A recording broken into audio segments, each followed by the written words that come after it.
নমস্কার বন্ধুরা, আজকে আমি সবজি তরকারি রান্না করব। তার জন্য নিয়ে নিয়েছি মিষ্টি কুমড়ো, তরয়, পটল, দড়িকালাই আর আলু।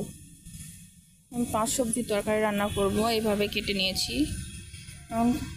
এখন কড়াইতে দিয়ে দিলাম তেলটা গরম করে নেওয়ার পর দিয়ে দিচ্ছি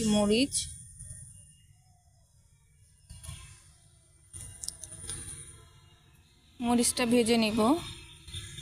এটা একদমই আমার নিজের ইচ্ছে মতো রান্না করার রেসিপি।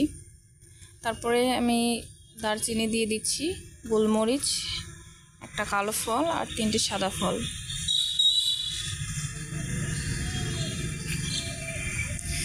তারপর দিয়ে দিচ্ছি আদা বাটা, দিয়ে একটু ভালো করে নেড়ে চেড়ে নিচ্ছি।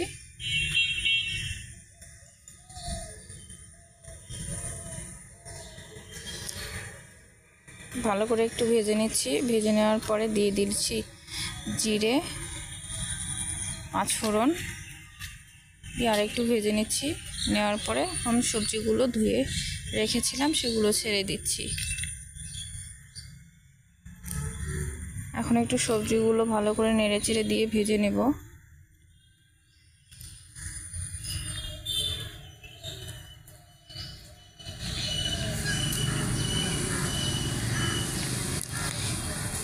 এইভাবে একটু সবজিগুলো ভেজে নিলে তরকারির স্বাদ খুব ভালো হয়।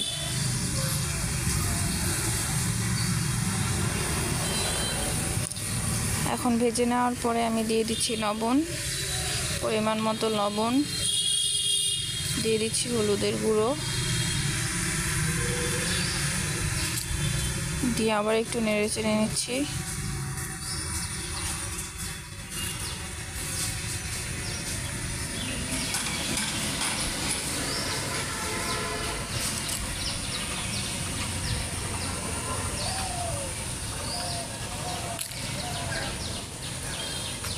এইভাবে একটু নেড়ে চেড়ে দিয়ে নিয়ে ভালো করে ভেজে নিচ্ছি।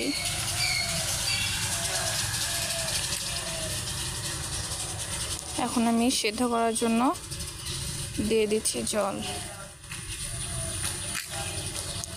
জল দিয়ে ভালো করে একটু নেড়ে চেড়ে নেব।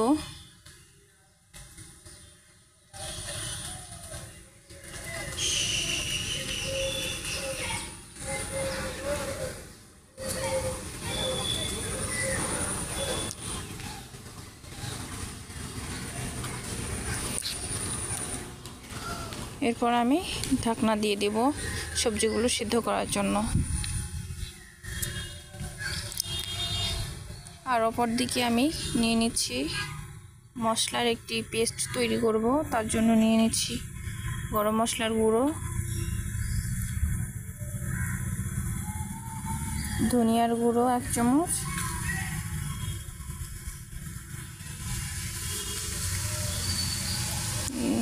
জল অ্যাড করে নিচ্ছি, নিয়ে এটা পেস্ট তৈরি করব। আমার এই মুহূর্তে জিরের গুঁড়ো নাই, এই জন্য আমি দিতে পারলাম না। আপনারা চাইলে জিরের গুঁড়ো দিতে পারেন। এইভাবে একটু ভিজিয়ে রাখবো যাতে মশলাটার স্বাদ অনেক ভালো আসে। এখন চলে আসছি, এই সবজিগুলো এদিকে সেদ্ধ হয়ে আসছে। একটু ভালো করে নেড়ে চেড়ে দিচ্ছি যাতে নিচে কোনোভাবেই লেগে না যায়।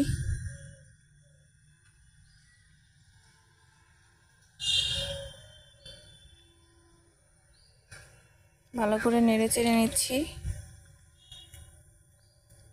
সবজিগুলো সিদ্ধ হয়ে গিয়েছে।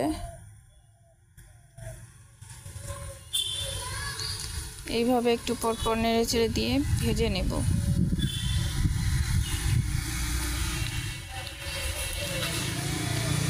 একটু ভেজে নেওয়ার পর মশলার কিছুটা অংশ দিচ্ছি আর বাকিটা রাখছি, এটা পরে অ্যাড করবো। এই জন্য আমি মশলাটার সাথে সবজিগুলো ভালো করে মিক্সড করে নিচ্ছি,